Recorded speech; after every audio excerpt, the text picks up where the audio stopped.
Hello and welcome to 100 Yards of Football Sports Talk Radio. I'm your host this evening, Logan Landers.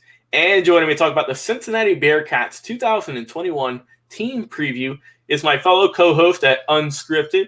It's my guy with the best beard in all the sports broadcasting industry, Jay McLovin. What's going on, Jay? Hey, I'm doing well. How you doing, my brother?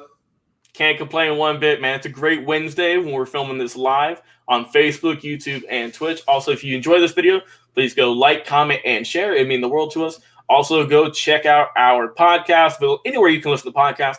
And we're now available to listen to on your Audible device with Amazon. So go check us out over there and leave us a kind review if you enjoy so. So, Jay, I'm going to get into this one, man. I'm not beating around the bush because we got a good team here tonight. The Cincinnati Bearcats. A team that was right around that. They were in the top 10 for a lot of the season last year in 2020. And now in 2021, they're hoping to get even more further up in the charts and maybe, just maybe, the college football playoff. I don't know. Give me your thoughts on this team, though, man. What do you like about the Bearcats? Yeah, the offense did what it was supposed to do last year. It came out and it played well, and they were very explosive. And the defense, last year was killer. They had a great defense. So honestly, they all they got to really do is control the clock to be efficient, and they're going to keep on moving up the charts. So I see big things for this team as we go along. I think I'm not sure what position they're starting out, but I can see them getting up to a number, maybe the 5th or 6th spot. I wouldn't be surprised if they push for them to get in the playoffs. You know what I mean? I think if they stretch it out to like 12 teams, I can see Cincinnati being one of those 12. I really could. I mean, like you said, they are talking about expanding the college football playoff. They're moving it a lot because it is at 4 right now. We heard rumors about it going to 8, doubling the teams, but 12 is looking like that might be the one right there. So if it is 12, this team is, I think, definitely going to get in.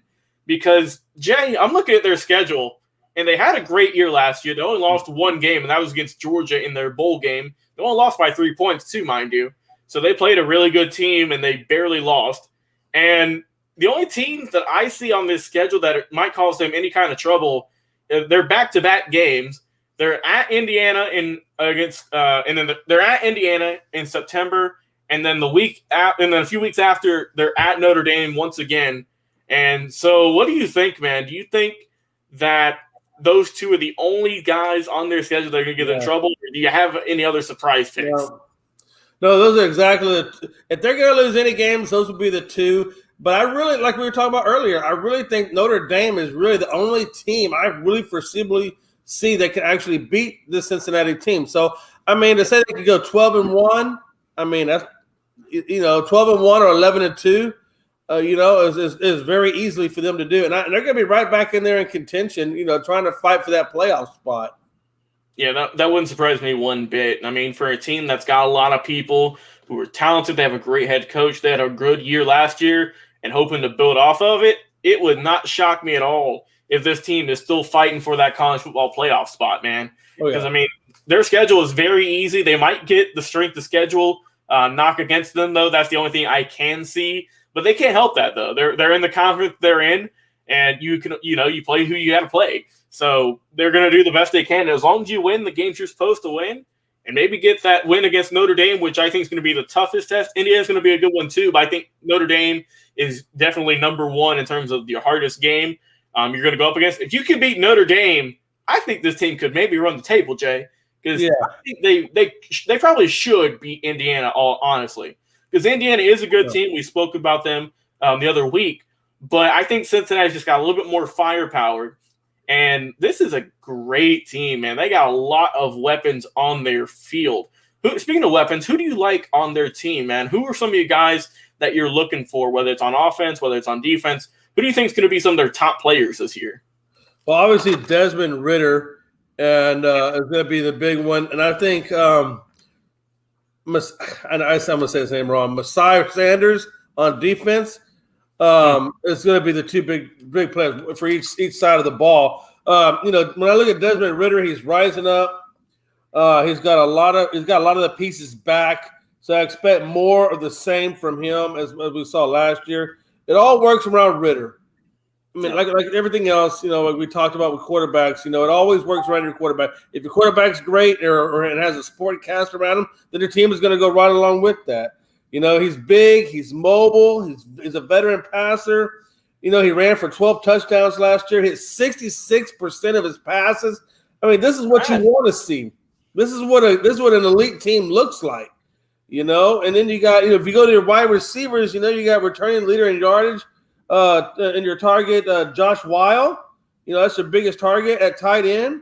So, I mean, you got a great tight end. You got a great 6'3", Michael Young, who had 28 grabs. Going back to the tight end, Weil, he had 28 grabs for 353 yards, 6 touchdowns. I mean, the guy is just a big piece of the pie. And then you got like I said, you have the deep threat and Michael Young. And they have lots of depth. They just have lots and lots of depth. Now, they have lost defensive end Hudson and Harper, but the interior is still good, and they can shuffle through the offseason to find the right O-line combination. And I know I said defensive, I meant to say offensive. But anyway, it's just when I look at this now, they did lose their big running back in Dokes, but they're getting Alabama transfer in Jerome Ford, and he's a breakaway threat. So when I look at this offense, I see an offense, and the majority of it's coming back. Their field general is still coming back. The same field general that lost by 3 points to Notre Dame or to Georgia last year. Yeah. So when you got that much coming back, and you got the majority of your defense coming back, how do you not vie for a playoff spot at some point? And like I said, I know it's strict to schedule, and but I think if they could run the tables and beat Notre Dame, then they have just as good a shot as anybody to make it in that number 4 spot. Yeah, there's no excuse, I don't think. If they can go undefeated, and especially, I think if anything that might get them out of that college football playoff potentially is if they win every game, but they lose just to Notre Dame. You know what I mean? It's just like, all right, well, you beat everyone, but you didn't beat Notre Dame. That could be the only thing I could see. But like you said, if they do get a full perfect season, and if they don't lose any, I don't think there's any doubt they should get in that college football playoff as long as there's no other SEC, AC team, big Pac-12, Big Ten, any of the conferences. As long as there's no other big undefeated teams, I don't think this team should be in there. I think they're going to be. I could see them getting in the top 5 for sure. They were there for a little bit last year. I think it would not surprise me at all if they're back in that contention, fighting for that college football playoff spot. So we'll have to see what they can do.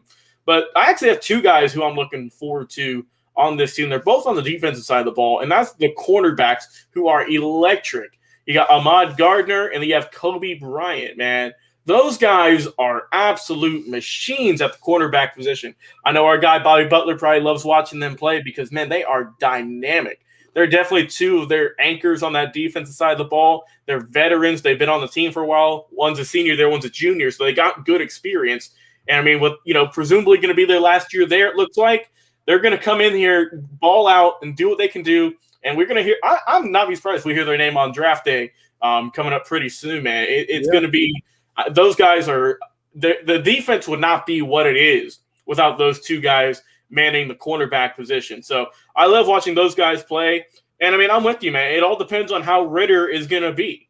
If he is going to be that star that you want him to be, if he's going to put up good numbers and be a good quarterback and be just, a dangerous threat, I think this team has all the tools it could take, man, to go pretty far. Like you said, Michael Young as well is a good wide receiver. So this is a good team. And like you said, they lost a few guys to the draft, but that's expected, though. You're supposed to have some of your best guys get taken onto the NFL so they can continue their careers. But the real key is how do you bounce back from losing players and for what guys are going to step up this upcoming season. So I think all in all, just for my final thoughts, I think this Bearcats team is going to be solid. They're going to continue their success off of last year. And I could see them getting in that college football playoff. It would not shock me one bit. Jay, your final thoughts? Yeah, a couple of final thoughts. Number one, I know we talk about the best offensive weapon they have is in Ritter, but I'll tell you right now, the key player to this season, and I'm going to throw you for a loop, the key player is not the quarterback. The key player is the offensive tackle, James Tunstall, or whoever lines up at that left tackle in place of James Hudson, the one that the end that they lost. So whoever lines up at that left tackle spot, I think it's probably going to be Tunstall most likely. But whoever lines up that left tackle spot is going to be the key to that season because remember this, if you can't protect the blind side or if you can't protect in that run, you're not going to go anywhere no matter who you got under center, because he's always going to be running for his life. So that left tackle spot is going to be absolutely key for this team to go far. And I will tell you now, Cincinnati's biggest key on offense is basically not to do a lot of turnovers and to get the downfield passing game that was once good reestablished. So they need to make sure you get that downfield established, make sure they limit their turnovers. And the biggest key on defense is gear up for better passing teams. So they're going to have to really gear up towards those better passing teams. But I'll tell you, man, that Magi Sanders, or Majay, however you say that name, fits the NFL hybrid role for quickness. And I think he fits in the 4-3 mold as a linebacker, or he can line up as an end. I mean, he could run. He can either have an end or line. I mean, either one. I mean, the guy's going to be just phenomenal at. So I think he's very, very extremely versatile. And man, I think that's where I leave it at, Logan.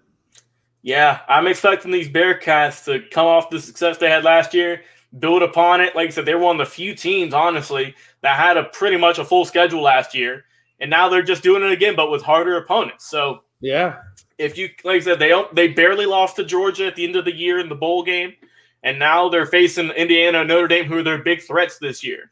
I think personally they can get past them, and we'll see how this Bearcats team can do. It could shock some people, Jay. I really do think that these Bearcats could go a pretty long way in this 2021 season. So, hey, if you guys have enjoyed this content here tonight, thank you guys so much for tuning in. Whether you're watching us live on Facebook, on YouTube, or on Twitch, thank you so much for tuning in. Also, be sure to like, comment, share, and subscribe if you want to see any of our other great videos. We put out a ton each and every week. We put out a few on Monday, a couple on Wednesday. So we got plenty of football content for you here on our show. Also, go check out our podcast if you have not done so already. We're available anywhere you listen to podcasts, such as Spotify, such as Apple Podcasts. All you got to do is just type in our name, 100 Yards of Football. You see our logo right there on the 50-yard line. You can see all of our amazing team previews, draft profiles, legends interviews, anything you can think of. We probably have it on there. So thank you guys so much for downloading, and also keep on listening because it means the world to us. Well, hey, for my co-host tonight, Jay McLovin, we've been talking about the Cincinnati Bearcats team preview. I've been your host, Logan Landers. Hey, stay tuned because we got one more great team preview in just a minute. See you then.